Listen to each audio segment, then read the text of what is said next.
नमस्कार जी, कैसे हो आप सभी। विनोद करंट जी के यहाँ पर आपका हार्दिक स्वागत है। और करंट जी के हमारी जो सीरीज चल रही है भाई, ये उसी का अगला पार्ट है। और इसके अंदर आज हम दो टॉपिक पढ़ेंगे भाई। पहला टॉपिक है बजट 2020 और 21। बजट 2020 और 21। वैसे तो बजट 2020-21 की बहुत लंबी चौड़ी कहानी है भाई, लेकिन जो मेन पॉइंट है वो आज हम डिस्कस करेंगे भाई। और दूसरा टॉपिक होगा मई 2020 की महत्वपूर्ण करंट जीके भाई। तो पहला टॉपिक है बजट 2020-21। बजट 2020-21 भाई। और इसका पहला क्वेश्चन है भाई जी, बजट 2020-21 में जो धनराशि जारी की गई थी उसके अंतर्गत कृषि व सिंचाई विभाग को कितने पैसे मिले हैं भाई। कृषि व सिंचाई विभाग के लिए कितने करोड़ रुपए जारी किए गए हैं केंद्र सरकार ने। पहला पॉइंट है भाई और मोस्ट इंपोर्टेंट है ये, कृषि व सिंचाई। तो देखो भाई, केंद्र सरकार ने कृषि व सिंचाई के लिए 1,20,000 करोड़ 1,20,000 करोड़ रुपए जारी किए हैं भाई। ठीक है भाई, कृषि व सिंचाई क्षेत्र के लिए केंद्र सरकार ने 2020 और 21 के बजट में 1,20,000 करोड़ रुपए जारी किए हैं भाई। दूसरा है भाई स्वच्छ भारत मिशन। दूसरा है स्वच्छ भारत मिशन भाई। नरेंद्र मोदी की महत्वाकांक्षी योजना थी भाई ये स्वच्छ भारत मिशन है। और इसके तहत 2020-21 के बजट में केंद्र सरकार ने 12,300 करोड़ रुपए जारी किए हैं भाई। ये था दूसरा पॉइंट भाई। स्वच्छ भारत मिशन के लिए केंद्र सरकार ने कितने रुपए जारी किए हैं भाई, 12,300 करोड़ रुपए जारी किए हैं भाई। तीसरा पॉइंट है शिक्षा एजुकेशन क्षेत्र भाई, शिक्षा का क्षेत्र भाई। सबसे मेन पॉइंट यही है भाई, 3 शिक्षा का क्षेत्र भाई। तो शिक्षा के क्षेत्र में सुधार के लिए केंद्र सरकार ने कितने रुपए का बजट जारी किया है। तो कितना भाई, 99,300 करोड़ भाई, 99,300 करोड़। वैसे तो बहुत ज़्यादा पॉइंट है भाई, अलग अलग क्षेत्र में 3 ये करवा दिए, बाकी जो इंपॉर्टेंट है वो बाद में करवा देंगे भाई। एक साथ करेंगे तो ज़्यादा संख्या आंकड़े याद नहीं रहेंगे भाई। एक बार फिर रिवाइज करो। कृषि व सिंचाई के लिए 1,20,000 करोड़, स्वच्छ भारत मिशन के लिए 12,300 करोड़, शिक्षा के लिए 99,300 करोड़ भाई, 99,300 करोड़। अगला पॉइंट है भाई, इसी बजट में केंद्र सरकार ने घोषणा करी थी भाई कि हम किसानों की आय दोगुनी कर देंगे भाई। इसके लिए एक साल या वर्ष निर्धारित किया भाई कि किस वर्ष तक किसानों की आय जो दोगुनी करने का लक्ष्य रखा है भाई। तो किसानों की आय दोगुनी करने का जो लक्ष्य है वो कब तक भाई, 2022 तक। 2022 तक किसानों की आय दोगुनी करने का लक्ष्य रखा है भाई। और ये क्वेश्चन एसएससी सीजीएल में पूछा भी गया है भाई। अगला भाई दिल्ली मुंबई एक्सप्रेसवे। दिल्ली मुंबई एक्सप्रेसवे बहुत ही महत्वपूर्ण एक ये सड़क योजना है भाई, दिल्ली और मुंबई को जोड़ने के लिए। देखो भाई, और इसका भी जो लक्षित वर्ष है दिल्ली मुंबई एक्सप्रेस का, ये कब तक बनाने का है भाई। तो इस योजना को कब तक पूरा करने का लक्ष्य है भाई, 2023 तक। 2023 तक इसको पूरा करने का लक्ष्य है भाई। और जो दिल्ली मुंबई एक्सप्रेसवे भाई, इसकी लंबाई होगी 1250 किलोमीटर। 1250 किलोमीटर दिल्ली से मुंबई को आपस में जोड़ेगा। और ये 8-9 जो मेन औद्योगिक शहर हैं वहाँ से ये रास्ता गुजरेगा भाई। और इसका जो समय होगा कुल दिल्ली से मुंबई जाने का, वो होगा भाई 12 घंटे में। इसके द्वारा आप दिल्ली से मुंबई पहुँच सकते हो भाई। तीसरा है भाई जन औषधि केंद्र है। अगला पॉइंट है जन औषधि केंद्र भाई। भारत के प्रत्येक जिले में किस वर्ष तक जन औषधि केंद्र स्थापित करने की घोषणा की है भाई। भारत के प्रत्येक जिले में किस वर्ष तक जन औषधि केंद्र स्थापित करने की घोषणा की गई है भाई। तो किस वर्ष तक भाई, 2024 तक है, 2024 तक भाई। अगला भाई दूध उत्पादन क्षेत्र दोगुना भाई। केंद्र सरकार ने एक घोषणा और करी है भाई इस बजट के द्वारा कि अपनी जो दूध उत्पादन की क्षमता है वो हम दोगुनी करेंगे भाई। क्या करेंगे भाई, दोगुनी करेंगे। और किस वर्ष तक भाई, 2025 तक है। किस वर्ष तक, 2025 तक भाई। अगला भाई टीबी मुक्त भारत योजना भाई। निर्मला सीतारमण जी ने बजट पेश किया था, उस समय घोषणा करी थी भाई कि हम इस वर्ष तक भारत को टीबी मुक्त कर देंगे भाई। तो जो टीबी मुक्त भारत का जो लक्ष्य रखा है वो कौन सा है भाई? 2025 तक है। कौन सा है भाई? 2025 तक है। एक बार फिर रिवाइज करो, देखो भाई, किसानों की आय दुगनी करने का लक्ष्य 2022। दिल्ली मुंबई एक्सप्रेस निर्माण कार्य पूरा करने का लक्ष्य 2023। इसकी लंबाई 1250 दिन। किन दो शहरों को जोड़ेगा? मुंबई और दिल्ली को। समय कितना होगा भाई? 12 घंटे का होगा भाई। उसके बाद है भाई प्रत्येक जिले में जन औषधि केंद्र 2024 तक। 2024 तक भाई। दूध उत्पादन दुगना करना भाई 2025 तक है। टीबी मुक्त भारत 2025 तक भाई। अब इतने लक्षित वर्ष हो गए भाई, कहीं रेलवे क्रॉसिंग का याद नहीं रहेगा भाई, तो इनको आपस में पॉइंट टू पॉइंट जोड़ लेना भाई, आपको याद हो जाएगा भाई। देखो सबसे पहले देखो क्या घोषणा करी भाई कि किसानों की आय दोगुनी करेंगे। कब तक है? 2022 तक है। 2022 तक किसानों की आय दोगुनी करेंगे। पहला पॉइंट उठा लेना 2022 भाई। अब किसानों की आय दोगुनी होगी। देखो अभी किसानों की आय फिलहाल में दोगुनी नहीं है, लेकिन अब भी भाई अपने अनाज मंडी में जाते हैं अनाज वगैरह बेचने के लिए, तो जब बेच के आते हैं ना तो हर किसान कूदता हुआ घर पे जाता है भाई। पूरे महीने का राशन पानी भाई अपने ऊपर वाली जेब में दारू की बोतल टांग ली भाई, जिम्मेदारों का प्रमुख साधन है, तो जाते हैं भाई। अब अगर किसानों की आय दुगनी हो जाएगी तो भिवानी या चरखी दादरी से काम नहीं चलाएंगे भाई, तो उसके बाद वो कहाँ पे जाएंगे भाई? सीधे या दिल्ली या मुंबई जाएंगे। तो उनको एक भाई अच्छा सा रोड भी चाहिए भाई, चाहे जल्दी जाके वापस आ जाएं। तो जो दिल्ली मुंबई एक्सप्रेसवे है वो कब तक बनेगा? 2023 भाई। पहले किसानों की आय दुगनी होगी।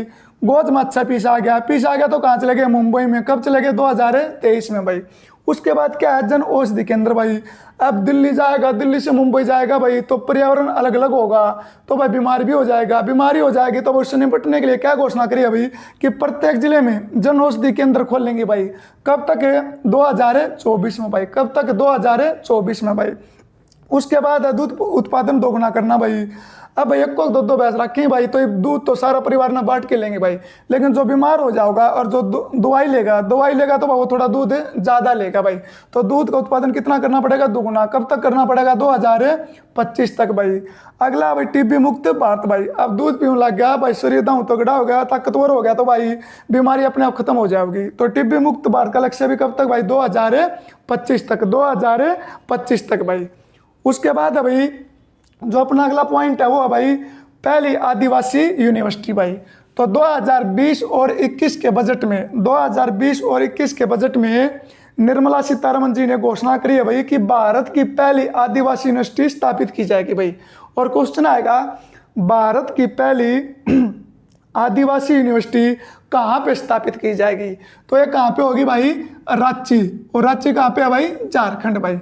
भारत की पहली आदिवासी यूनिवर्सिटी कहाँ पर स्थापित की जाएगी? रांची भाई। मोस्ट इंपॉर्टेंट ये क्वेश्चन है भाई, भारत की पहली आदिवासी यूनिवर्सिटी कहाँ पे भाई? रांची।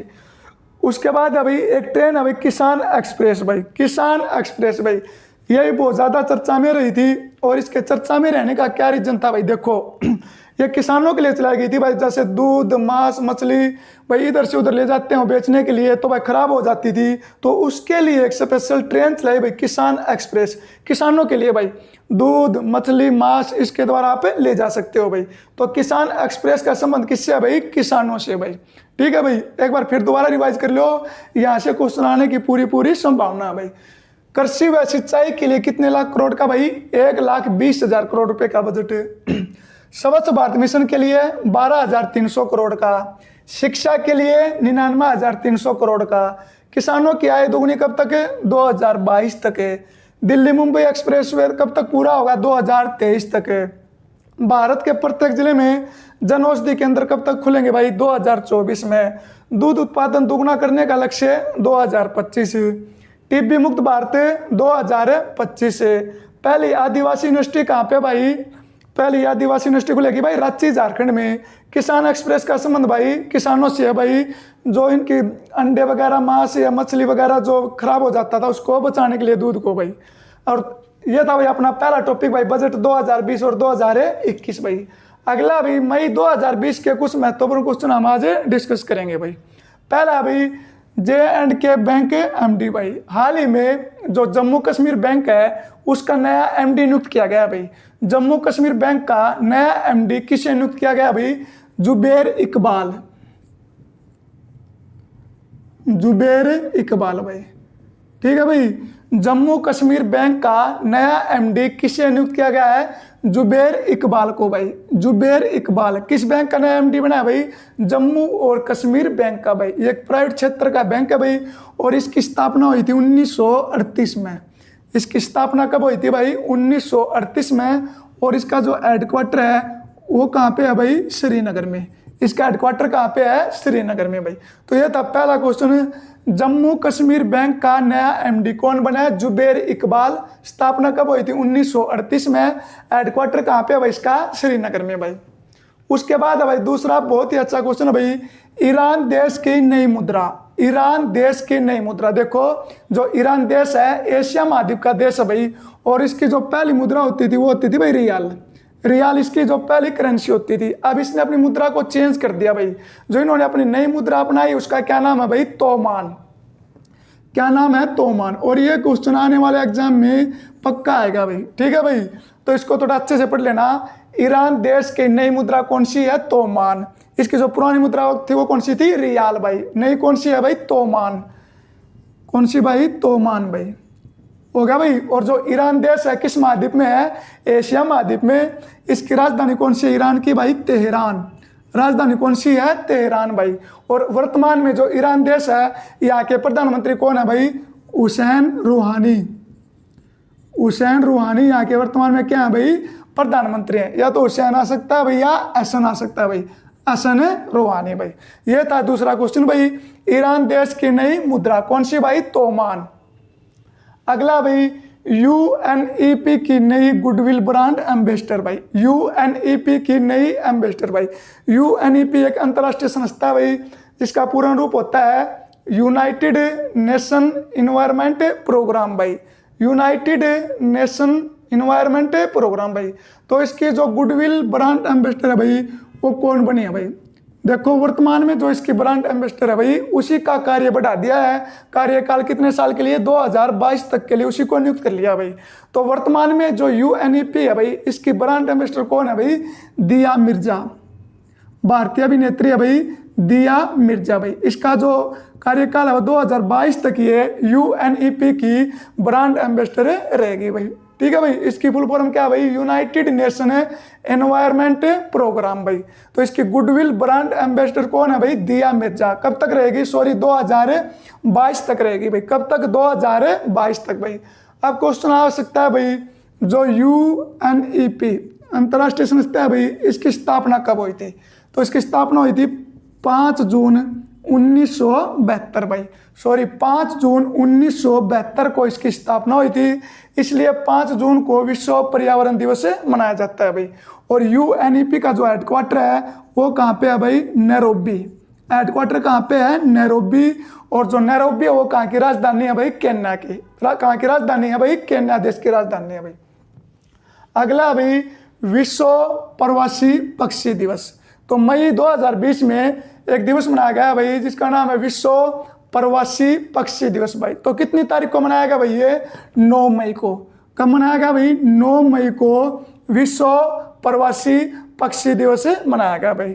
इसके अलावा मई महीने में अब तक जो 4-5 मेन दिवस मनाया गया इंपॉर्टेंट भाई वो एक बार रिवाइज कर लो भाई। पहला अभी विश्व मजदूर दिवस। कब मनाया गया? 1 मई को। विश्व मजदूर दिवस कब मनाया गया? 1 मई को। हरियाणा में किस नाम से मनाया जाता है भाई? विश्वकर्मा दिवस के रूप में भाई। उसके बाद भाई 3 मई को। 3 मई को कौन सा मनाया गया भाई? अंतर्राष्ट्रीय प्रेस स्वतंत्रता दिवस भाई। अंतर्राष्ट्रीय प्रेस स्वतंत्रता दिवस कितनी तारीख को? 3 मई को भाई। उसके बाद है भाई 8 मई। 8 मई को कौन सा भाई? विश्व रेड क्रॉस दिवस भाई। विश्व रेड क्रॉस दिवस कितनी तारीख को भाई? 8 मई को। कितनी तारीख को? 8 मई को भाई। एक और है भाई जो मोस्ट इंपॉर्टेंट है भाई 12 मई। 12 मई कौन सा भाई?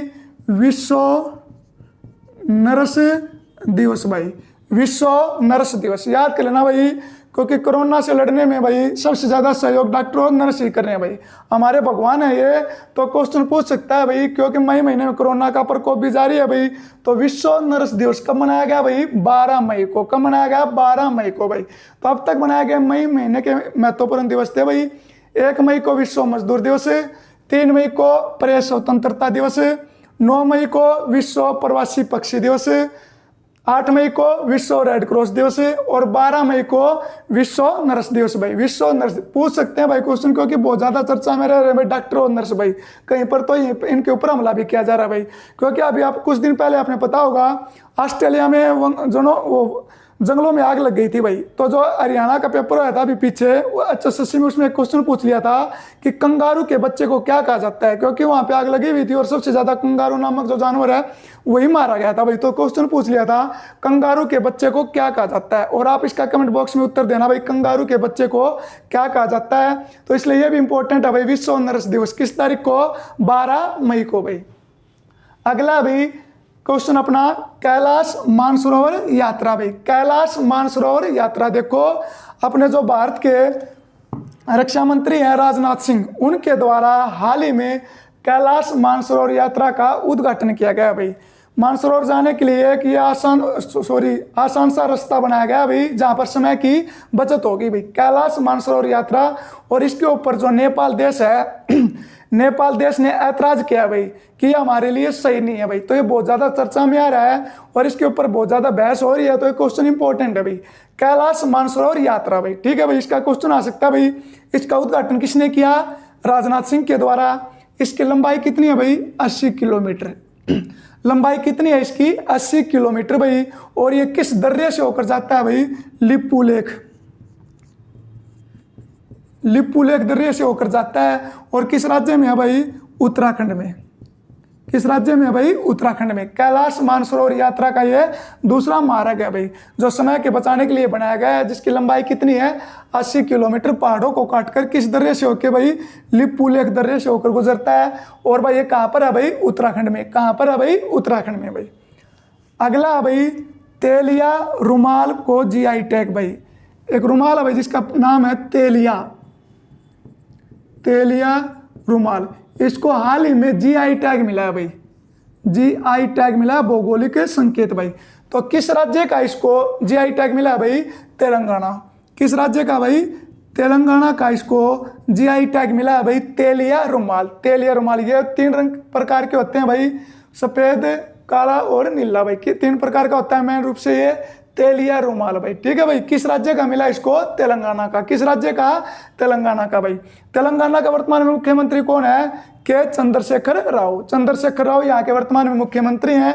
और तेलंगाना में 17 लोकसभा की सीट है, 7 राज्यसभा की हैं और 119 विधानसभा की सीट है भाई। आंध्र प्रदेश से अलग होकर 2014 में नया राज्य बना था। लोकसभा की कितनी सीट? 17, राज्यसभा की कितनी? 7 और विधानसभा की कितनी भाई? 119 भाई। अगला क्वेश्चन है भाई अपना, ELSA एल्सा कॉरपोरेशन एम्बेसडर भाई। देखो एक कॉरपोरेशन है भाई, संस्था है जिसका नाम है ELSA। ELSA इसका पूर्ण रूप होता है English language speech assistant corporation भाई। English language speech assistant corporation भाई। इंग्लिश भाषा को सीखने के लिए ये एक मोबाइल ऐप है भाई। इंग्लिश भाषा को सीखने के लिए एक ये मोबाइल ऐप है। और इस कॉरपोरेशन के द्वारा हाल ही में एक भारतीय क्रिकेट खिलाड़ी को अपना ब्रांड एम्बेसडर नियुक्त किया है भाई। भारतीय क्रिकेट खिलाड़ी को अपना ब्रांड एम्बेसडर नियुक्त किया भाई। तो उस खिलाड़ी का क्या नाम है भाई? जो राजस्थान रॉयल टीम है उसके लिए खेलते हैं भाई, अजिंक्य रहाणे। अजिंक्य रहाणे भाई। अजिंक्य रहाणे को एल्सा कॉरपोरेशन का ब्रांड एम्बेसडर नियुक्त किया गया भाई। इसका पूर्ण रूप होता है English language speech assistant corporation भाई। तो ब्रांड एम्बेसडर कौन बना भाई? अजिंक्य रहाणे भाई। अगला भाई अपना लास्ट क्वेश्चन है, सुरक्षित दादा दादी नाना नानी अभियान भाई। सुरक्षित दादा दादी नाना नानी अभियान, यह भी वेरी वेरी इंपॉर्टेंट है भाई। और ये कोविड-19 से कोरोना से अपने जो बुजुर्ग हैं उनको बचाने के लिए एक अभियान शुरू किया भाई। और ये अभियान किसने शुरू किया भाई?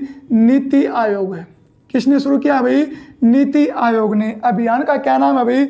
सुरक्षित दादा दादी नाना नानी अभियान भाई। किसके द्वारा शुरू किया गया भाई? नीति आयोग के द्वारा भाई, कोरोना से अपने बुजुर्गों को बचाने के लिए भाई।